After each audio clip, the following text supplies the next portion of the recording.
Minor interruption. Back into it. Similar by flooding the streets with music. He spent the next year dropping mixtapes and trying to build a buzz outside his local area of Baton Rouge.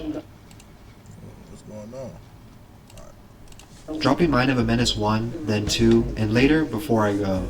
By now he's gained enough credits to start catching the attention of mainstream artists and a much wider variety of fans, reaching outside. Talk to them. So where was his mom at? That he had to stay with. Sharonda. She was. Because he said when they said when He just didn't want to live with her. Yeah. She had her own house. He just didn't want to live with her. They probably was in a feud or something. Not seeing eye to eye. Yeah.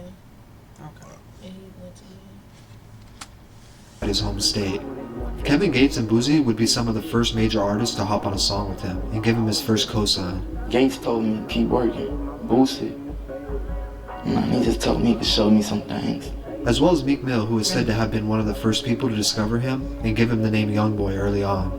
In October 2016, he dropped his breakthrough mixtape 38 Baby, which should really be considered an album for how well put together it was. The tracklist included one of his breakthrough songs, 38 Baby, which would later earn him his first gold recording plaque. With the success of this tape, and a little buzz off some rap beefs, it would put his name into a whole new audience of people, gaining him a ton of new fans.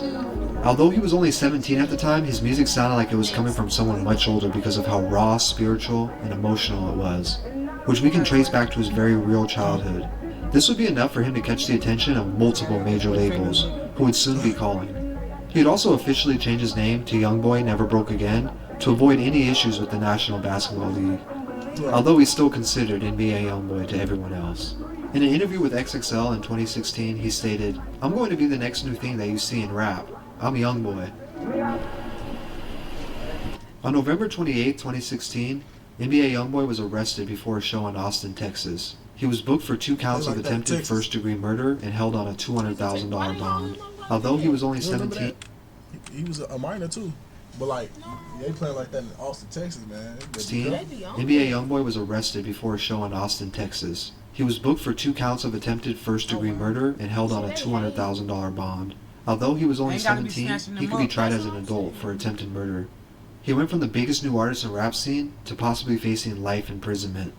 Just as everyone thought he would take a break from rap. Texas law different. Yeah, and I feel like the police really be targeting the rappers or either like anybody that's known and have a lot of money. Yeah. I feel like they be targeting them. Right. They don't like that. They don't like black men got that kind of money. Yeah, so I feel like they just be targeting them, trying to find something to pick on them. Yeah, like young black man with all that money, they don't like that. It's like he ain't do no murder. That's what I'm Texas, saying. right? They talking about some attempt. How you know he was attempting? You just saying anything. It wasn't even nothing that happened in Texas. It was something that happened in Louisiana, but that's in 2 different states. You can't even. No, they police can't do that. They can't do that. And he was still a minor at that time too, but Texas law, I think minors could get charged with life.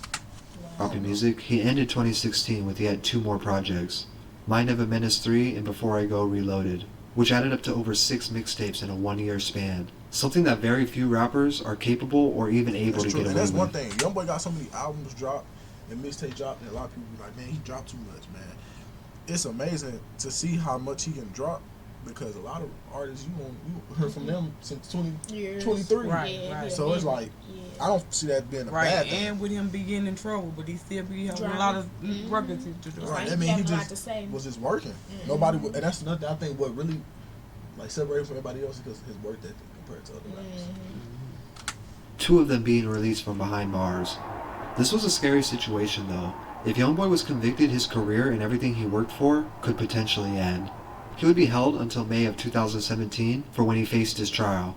Fortunately, he was released after taking a plea deal, and immediately dropped his single Untouchable, which had a lot of messages hidden inside it. One of them saying, "I'll never jeopardize it again," where we can assume he was talking about his situation. At this point, what more could he have proven at 18 years old?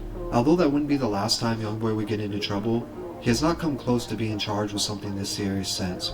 In 2018, he announced his first studio album. I think that's his best album ever. What? 38? Oh, what's that album called? Until Death Called My Name. Yeah, he got some good hits on there. Every song on that album is a hit. Really? Yes. Until Death Called My Name. It featured artists like Future, Birdman, Lil Uzi, and Offset, solidifying his spot in the mainstream. From there forward, YoungBoy didn't even come close to stopping. He knew it was his time. dropping back-to-back mixtapes and EPs where he would go platinum in the streets and then platinum on the charts. I just knew at one point it wasn't no stopping me. You hear me? I knew that this moment was gonna come, nigga, to put me right there with you. To date, YoungBoy has more gold and platinum plaques than you could probably imagine, and he has been consistently the most viewed YouTube artist for over 2 years straight, pulling over 50 million views a week. There's no denying what YoungBoy has accomplished is insane. All of this happened while spending a majority of his career either locked up or on house arrest, showing us nothing is impossible, even at a young age, but it wasn't easy. That just kind of give you basically insight how he blew up. So now it's just like it took you down the timeline. So that's gonna do it. Now she know how he came about up on the scene. Yeah, I know a little bit about my man. You know, if he that nigga. Yeah. See y'all on the next video.